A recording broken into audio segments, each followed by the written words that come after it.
Hi, I'd like to welcome you to Repetitive Stress Disorders in the Workplace. My name is Chris, and I'm a massage therapy instructor with Carrington College. The number of repetitive stress disorders that workers suffer has increased due to the increase in computer usage that we're doing in the workplace. We're simply tied to our computers for long periods of time. The most common injuries typically occur in the upper extremities, which could include the elbow, wrist, and hand. However, today we're going to talk a little bit about lower back pain and tension. This is very common when we are in our static positions that we do when we're sitting at our desk for long periods of time. So let's show you how that looks when we're sitting at our desk in these static positions. Okay, as you can see, we're sitting in our chair at our desk, and already naturally I'm in this hunched position. This is a very common position for a lot of people.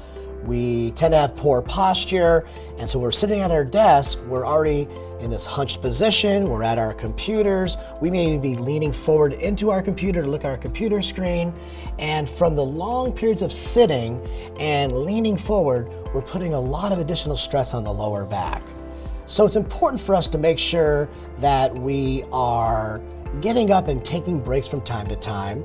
But it's also important to make sure that we do some regular stretching. The stretching is going to be critical in allowing us to reduce some of that tension, relax these muscles, and allow us to be able to be in these positions for a longer period of time. So taking those breaks, doing some stretches is going to be great in alleviating some of this pain and tension.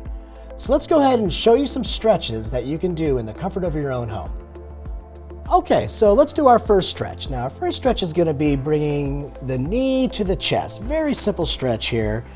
And we're going to use our hands to grab onto the knee and apply as much pressure as we can there. This is a great stretch for relieving low back pain and tension. And of course, you'd want to hold this for about 15 to 20 seconds, and then of course, repeat that to the other side. We'll bring that leg down, and let's go into our second stretch here, which is going to be crossing our leg over and putting our foot just above our knee. Now, the leg that's straight, we're going to bring that leg and we're going to bend our knee and bring it to our chest, stretching just like that. And as you can see, you can grab behind your leg to pull and apply as much pressure as you can to get that desired stretch. If you can't, what we don't want to do is have you lift your head up and your back up to try to grab onto your leg, so you can actually use a towel to help assist you here by putting the towel in this position and using the towel to help pull your leg into that desired stretch. And that way you're keeping your back flat, you're not putting any strain on your neck and upper back there when you're doing this stretch. We want to make sure you're very comfortable through all these stretches. Now we'll go ahead and bring that down here. We'll take the towel. And then the last stretch we're going to do is a leg crossover stretch. Again, great for lower back lengthening and reducing that tension. And very simply, we're going to cross our leg over, foot by the knee, and we're going to just twist our body, letting the knee cross over. We can use our hand here to apply the desired stretch that we're looking for. And again, we want to hold that for 15 or 20 seconds, or really just whatever feels comfortable for you. And then of course, we would repeat that to the other side. And we would bring that back and bring the leg down. So 3 very simple stretches that you can do in the comfort of your own home that will really help alleviate some of that back pain and tension. Let's now show you some of the basic massage techniques that we might typically do for a low back treatment. We're going to start off with a nice circular friction technique, using our thumbs, working down both sides of the spine along these muscles.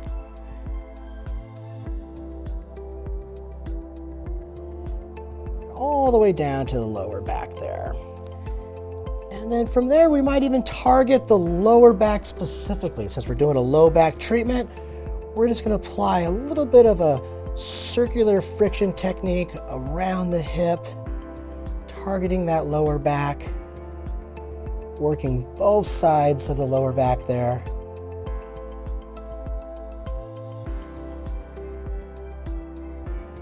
And then we'll just kind of close it up with just some long, deep strokes here.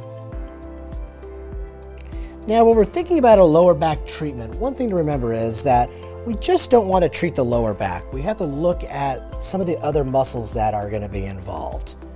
Now, some of those muscles could include the glutes, the back of the legs, and we're going to show you a couple basic techniques that you can do working the glutes.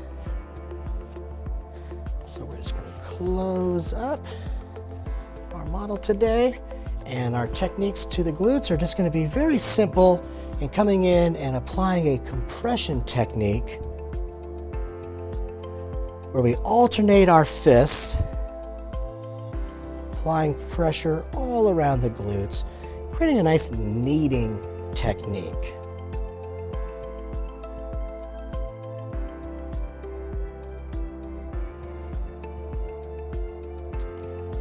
And if we wanted to get a little bit more detailed, we can focus on some frictioning around the hip here, more specifically right around the sacrum, and working around this bony structure, focusing on some of this area where the muscles attach to the bones.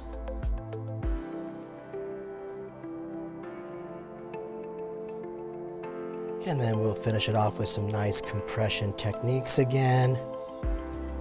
Knead these tissues, loosen them up, and really encourage that relaxation and reduction of tension.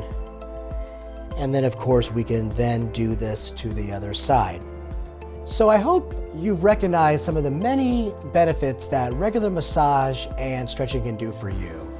I hope you try these stretches at home. Don't forget some of the tips that we talked about today, and thanks for watching.